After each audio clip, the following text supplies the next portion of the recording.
पश्चिम बंगाल की सियासत में इस वक्त सबसे बड़ा सियासी टकराव।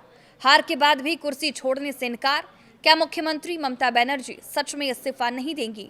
4 मई के नतीजों में सत्ता हाथ से निकल गई, लेकिन ममता का ऐलान, मैं इस्तीफा नहीं दूंगी। तो क्या ये सिर्फ सियासी जिद है या फिर संवैधानिक संकट की शुरुआत? क्योंकि 7 मई को विधानसभा का कार्यकाल खत्म हो रहा है और उसके बाद क्या होगा, यही है सबसे बड़ा सवाल। लेकिन संविधान क्या कहता है, चलिए समझते हैं। नमस्कार, मैं हूं साक्षी झा और आप देख रहे हैं न्यूज़ 18 का डिजिटल प्लेटफॉर्म। पश्चिम बंगाल की सियासत में इस वक्त सियासी घमासान अपने चरम पर है। 4 मई को आए चुनावी नतीजों ने 15 साल पुरानी सत्ता को उखाड़ फेंका। ममता बनर्जी की अगुवाई वाली टीएमसी का किला ढह गया और बीजेपी ने पहली बार दमदार जीत के साथ सत्ता की दहलीज पर दस्तक दे दी। लेकिन हार के बाद भी ममता बनर्जी का तेवर नरम नहीं पड़ा है, बल्कि वो और आक्रामक हो गई है। ममता ने न सिर्फ मतगणना में गड़बड़ी के आरोप लगाए हैं, बल्कि यहां तक कहा कि उन्हें भवानीपुर के काउंटिंग सेंटर पर पीटा गया।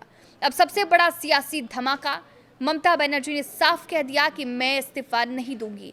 यहीं से शुरू होता है असली संवैधानिक ट्विस्ट। सवाल उठता है कि क्या कोई मुख्यमंत्री चुनाव हारने के बाद भी कुर्सी पर बना रह सकता है? दरअसल 7 मई 2026 को पश्चिम बंगाल विधानसभा का कार्यकाल खत्म हो रहा है, यानी इसके बाद पूरी विधानसभा अपने आप भंग हो जाएगी और जैसे ही विधानसभा का कार्यकाल खत्म होगा, वैसे ही मुख्यमंत्री का पद भी अपने आप समाप्त हो जाएगा।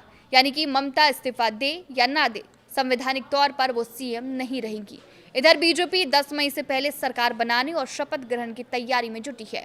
वहीं टीएमसी की तरफ से दलील दी जा रही है कि पिछले 3 महीनों से आचार संहिता लागू थी, इसलिए ममता बनर्जी व्यवहारिक तौर पर मुख्यमंत्री की भूमिका में नहीं थी। लेकिन संविधान क्या कहता है? जानकारों के मुताबिक अनुच्छेद 164 के तहत मुख्यमंत्री राज्यपाल की इच्छा तक पद पर रहते हैं, यानी राज्यपाल चाहे तो उन्हें हटा सकते हैं।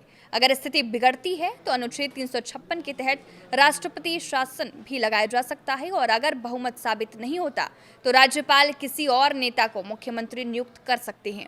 सीधी भाषा में समझे तो विधानसभा का कार्यकाल खत्म होते ही मौजूदा सरकार का संवैधानिक अस्तित्व भी खत्म हो जाता है।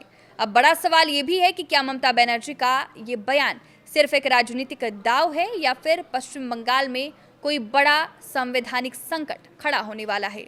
आपके इस वीडियो पर क्या राय है, हमें कमेंट करके जरूर बताएं। नमस्कार।